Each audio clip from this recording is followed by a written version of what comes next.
Jai Hind students, welcome to my YouTube channel. Students, results happen over time and not overnight. So, work hard, stay consistent, and be patient. Students, have patience and never for a moment doubt your ability to do the things you really want to do. With that positive note, students, let's begin today's session. Today we are going to start a new topic, and that is polarization of light. And students, before we start with the polarization of light, we will try to understand the polarization of the waves. And in order to understand the polarization of waves, we need to understand that in general, the waves are basically of two types. One is the longitudinal waves, and the other, it is the transverse waves. Now students, longitudinal waves, this we are already aware, you must have done in your junior classes, that the waves in which the particles oscillate along the direction of propagation of the waves, they are known as longitudinal waves, right? Compressions, rarefactions, these are the terms associated with longitudinal waves. While on the other hand, transverse waves are those waves in which the direction of oscillation of the particles is perpendicular to the direction of propagation of the wave. In such a way, the particles of the medium vibrates or oscillates up and down about their mean position perpendicular to the direction of propagation of the wave, and they are known as transverse waves, right? Crests and troughs are the terms associated with transverse wave motion. Now students, the most important point is both types of these waves exhibit the phenomena of reflection, refraction, diffraction, and interference. But students, polarization, this is the only phenomena where the two types of waves essentially differ from one another. It is because polarization of waves can only be exhibited by the transverse waves. I repeat students, both the transverse as well as longitudinal waves exhibit the phenomena of reflection, refraction, interference, diffraction, but polarization is the only phenomena where the two types of waves essentially differ from one another. That is, the polarization of waves can only and only be exhibited by the transverse waves and not by longitudinal waves, right? So students, in order to understand the polarization of the waves, we'll first consider the following mechanical experiment. These are students, the two vertical slits. Suppose this is vertical slit S1 and this is another vertical slit S2. These two are placed parallel to each other, and suppose this is a string which is passed through them, right? And this is end B of this string. This is the end B of this string, and it is fixed, while end A is given jerks in any direction perpendicular to the length of the string, right? So it can be given jerk in any direction which is perpendicular to its length. So obviously, if jerk which is perpendicular to the direction of its length is given, then transverse wave whose vibrations are parallel to the length of the slit will only pass through the slit S1, isn't it? So basically, it is like this. A transverse wave motion is generated in this string, and the slit S1, right? So the vibrations which are parallel to the length of the slit S1 will only pass through this slit like this. It will pass through the slit S1.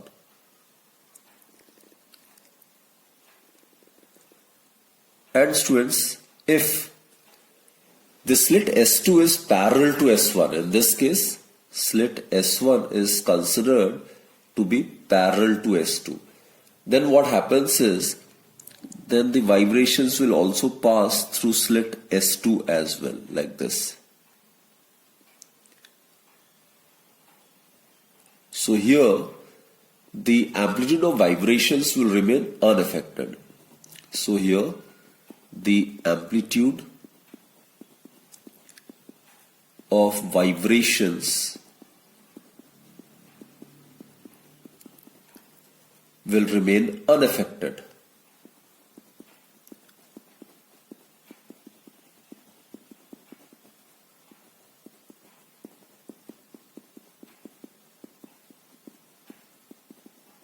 Okay. Now students, what we do is consider the other case. This is case A, and consider this case where the slit S2 is rotated with respect to slit S1, and eventually students, suppose these two slits are perpendicular to each other. S2 is perpendicular to S1. It is said to be in the crossed position, right? So here in case 2 what we have considered is slit S2 is at right angle to slit S1. Now what happens is, suppose the transverse jerk is given at the free end A of the string and end B of the string is fixed, right? So suppose again a jerk or a transverse wave is produced in this string. Clear? So what happens is again the vibrations which are parallel to slit S1 will definitely pass through it like this.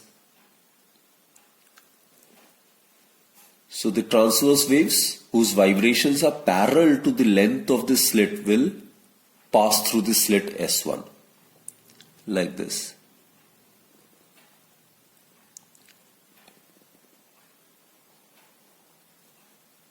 Now students, what happens is when the slit S2 is at right angle to slit S1, then what happens is in this case the slit S2 will block the vibrations, right? So the amplitude of vibrations which will pass through S2 will be 0. That is, no vibrations will pass through S2. So here the vibrations would be of 0 amplitude. That is, here the amplitude would be 0.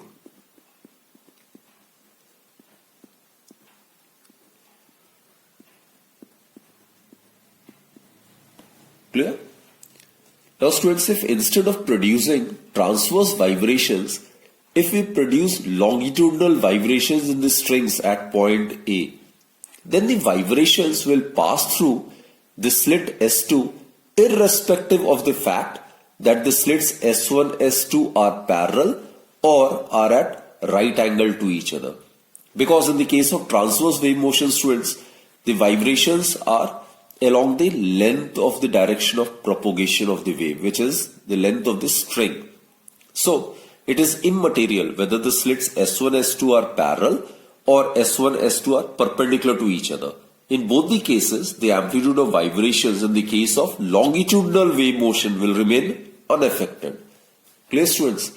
So, from the above mechanical experiment, what we conclude is that if on rotating the slit S2, the amplitude of vibration in the string decreases, and if it becomes 0 when the two slits are perpendicular to each other, then the wave motion under consideration must be transverse in nature.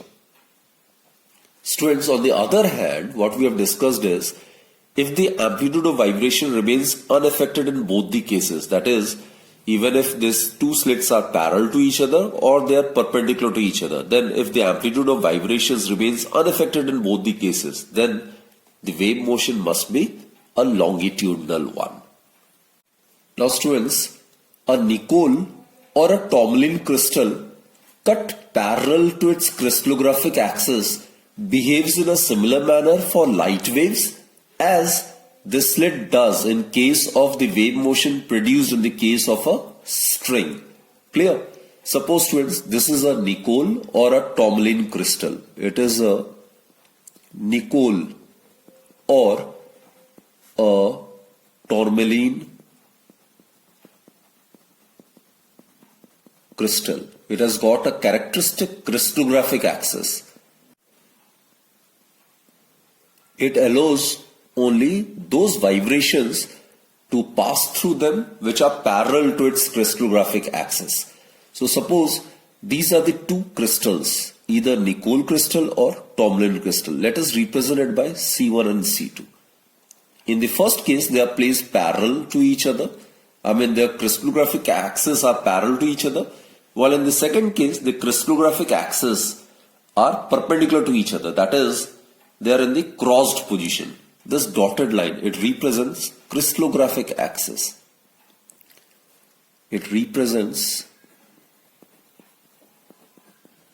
crystallographic axis. Right?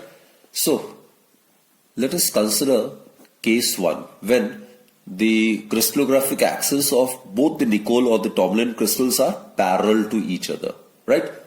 Now students, as I have told you, a Nicol or Tomlin crystal cut parallel to its crystallographic axis behaves in a similar manner for light waves as the slit does in the case of wave motion produced in the string. Suppose ordinary light is incident normally on a pair of such crystals C1 and C2. This is ordinary light.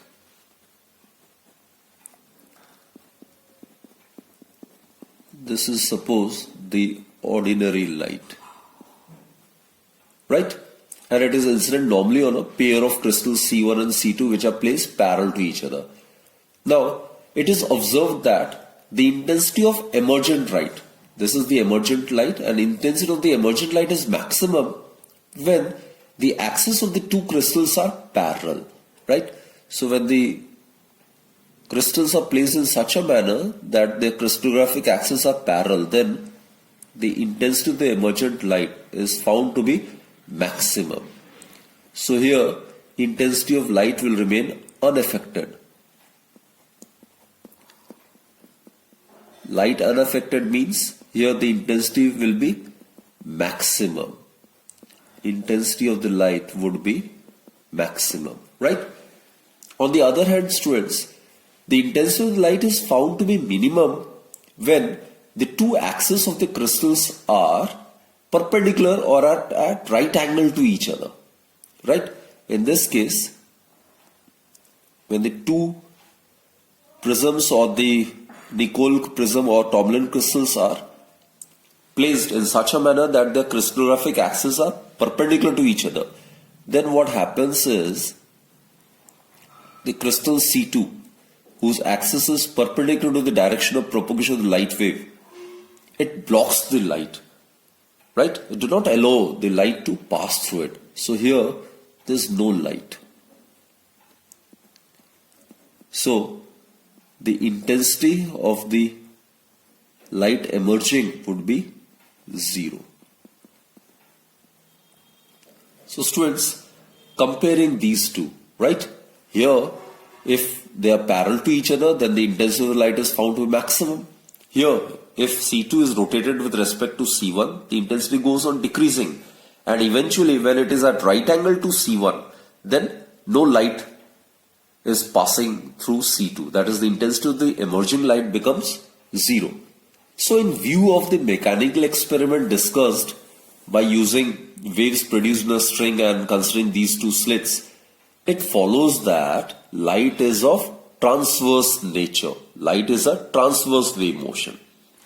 Here students, in case of transverse wave motion produced in the wave, the intensity or the amplitude of vibration remains unaffected when they are parallel, and it becomes 0 when they are perpendicular. Same is happening over here. If the crystallographic axis of the two Nicol or Tomlin crystals are parallel, then the intensity of the light wave which is emerging from C2 is found to be maximum or unaffected. And if C2 is perpendicular to C1, then it becomes 0. So comparing these two, or in view of the mechanical experiment which we have discussed over here, it can be safely concluded that light is a transverse wave motion. Right, students? Students, before we discuss the actual phenomena of polarization, let us watch this animation based on this particular topic. Maxwell gave the idea of electromagnetic waves. In 1865, Maxwell predicted the existence of electromagnetic waves on the basis of Maxwell's equations. According to him, an oscillated charge produces a sinusoidal time-varying magnetic field, which in turn produces a sinusoidal time-varying electric field. The two fields so produced are mutually perpendicular and are sources of each other. These two fields oscillate in perpendicular planes and also perpendicular to the direction of propagation of the wave. Electric field vibrations are responsible for the vision. Vibration of light means vibration of electric field vector. Now, if we neglect the vibrations of magnetic field, the representation becomes simpler, and now electromagnetic wave will look like a pure transverse wave.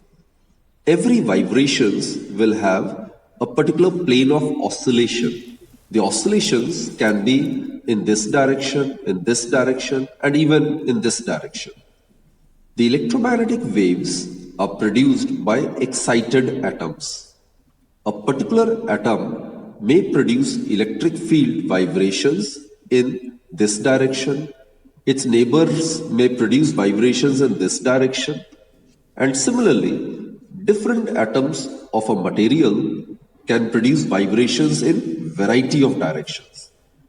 Due to this, a common source of light like incandescent bulb, candle flame or fluorescent lamp, it can have electric field vibrations in a number of directions. This type of light beam which has vibrations in more than one plane is called unpolarized light. And a light beam which has vibrations in only one plane is called polarized light. In an ordinary or unpolarized ray of light, the vibrations of electric field vector are symmetrically distributed in all the directions. But it can be resolved into two components. This is a simpler way of representing an unpolarized light. It is the front view of the wave, right? And this is the side view of the wave. It is schematically represented as shown. The arrows represent vibrations in the plane of the paper, while the dots represent vibrations in a direction perpendicular to the plane of the paper.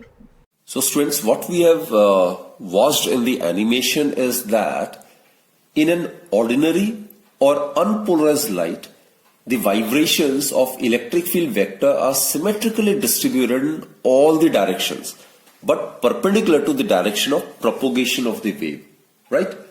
So basically such a ray of light is known as an ordinary or unpolarized light. It is schematically represented as shown in this particular figure. This arrow, students, it represents the vibrations in the plane of the paper, while the dots, this represents the vibrations in a direction perpendicular to the plane of the paper. So this is the schematic representation of ordinary or unpolarized light. Now students, we are aware when the vibrations of the light are restricted in a particular plane, then the unpolarized or ordinary light, it becomes polarized. And this phenomena is known as polarization of light. So the schematic representation of polarized light is either this one or the second one. Either it is represented by dots or by arrows. As I've stated, students, this dots, it represents the vibrations in a plane perpendicular to the plane of the paper, like this. These are the vibrations which are represented by these dots, right? And the arrows, it represents the plane polarized light having vibrations in the plane of the paper itself, like this. Clear? So this arrow, it indicates the direction of propagation of the wave. When ordinary light, that is unpolarized light, passes through a tourmaline or a Nicol prism, then out of all the vibrations which are symmetrical about the direction of propagation, only those pass through it which are parallel to its crystallographic axis. Suppose this is AB. This is the crystallographic axis. So students, ordinary light, as I have told you, it is schematically represented like this, right? So we will have arrows as well as dots. Arrows indicates the vibrations of the light which are lying in the plane of the paper, isn't it? While the dots, that represents the vibrations perpendicular to the plane of the paper. So ordinary or unpolarized light will contain both these dots as well as arrows. This is a schematic representation of unpolarized light. We can write it as UPL, unpolarized light, right? Now this is the crystallographic axis. It will allow only those vibrations to pass through it which are parallel to its crystallographic axis. So it will block the vibrations which are perpendicular to the plane of the paper, that is represented by dots or perpendicular to its crystallographic axis. So it will allow only those vibrations which are parallel to its crystallographic axis. So it will allow only the vibrations which are represented by arrows, that is the vibrations which are parallel to its crystallographic axis. So these are the vibrations. Now students, in this case, the vibrations of the light get restricted in a particular plane, get restricted in a single plane. So this light, it is known as PPL, plane polarized light. It is known as plane polarized light. And students, the plane which contains the vibrations of plane polarized light, it is known as plane of vibration. So this is the plane which is actually the plane of the paper which contains the vibrations of plane polarized light, that is known as plane of vibration. While the other plane which is perpendicular to the plane of vibration, that is known as plane of polarization. Clear? Now here students, this crystal which converts unpolarized light into plane polarized light, it may be termed as a polarizer. And as we are aware, a polarizer cannot alone distinguish between an unpolarized and plane polarized light. So another polarizer is used to detect the nature, to analyze the nature of the wave, and that may be termed as an analyzer. Now, as we have discussed earlier, in case the crystallographic axis of both polarizer and the analyzer are parallel to each other, then here the intensity of the light will remain unaffected. So the light emerging from the analyzer will also contain the same vibrations. It will also contain the vibrations which are parallel to its crystallographic axis, so that the intensity of the emerging beam will remain unaffected, or it will be maximum. So here intensity, which is directly proportional to the square of the amplitude of emerging beam, is unaffected.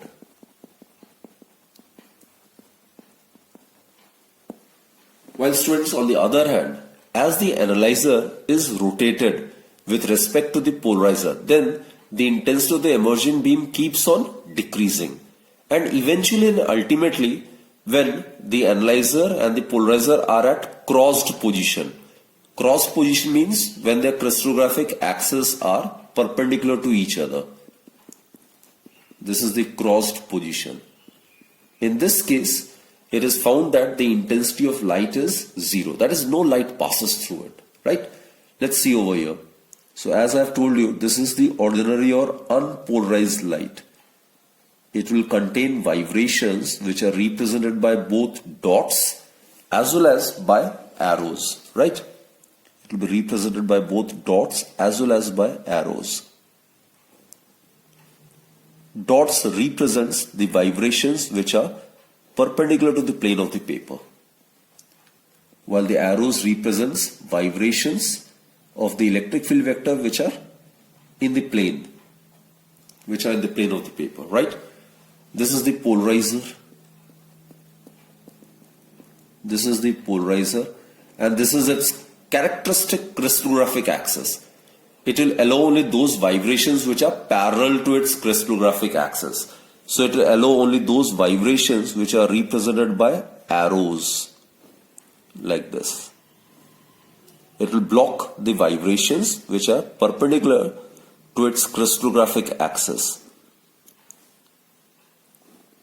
So basically, it will contain only arrows, and the crystallographic axis of the polarizer will block the dots. So here, the vibrations of the light are restricted in a particular plane. So this becomes plane polarized light. This is the ordinary light, which is known as unpolarized light. Right? Now here, students, the vibrations are perpendicular to its crystallographic axis. This is the analyzer. So the crystallographic axis of the analyzer being perpendicular, this being perpendicular to its crystallographic axis, this being perpendicular to its crystallographic axis, it will completely block the vibrations, and thus no light will pass through it. So here the intensity is minimum, or it will become 0. So thus this is the Nicol prism or tourmaline crystal, which analyzes the nature of the light. And we have discussed earlier, if on rotating the analyzer with respect to the polarizer, the intensity of the emerging light keeps on decreasing, and at the cross position if it becomes 0, then it suggests that light is of transverse nature, right? So students, the position shown over here, the polarizer and analyzer, where their crystallographic axes are perpendicular to each other, it is known as crossed position, and in this case no light emerges through the analyzer, right?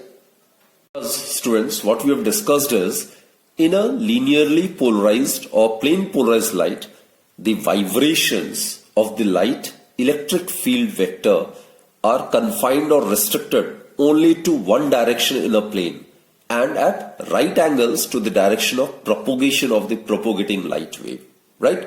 So this phenomena, due to which the vibrations of light are restricted in a particular plane, that is known as polarization of light. So students, I hope you have understood this particular topic. This was just the intro part. In the next lecture, we'll be discussing the methods to produce plane polarized light, right? Till then, students, keep watching my videos and always keep smiling and stay blessed. Thank you.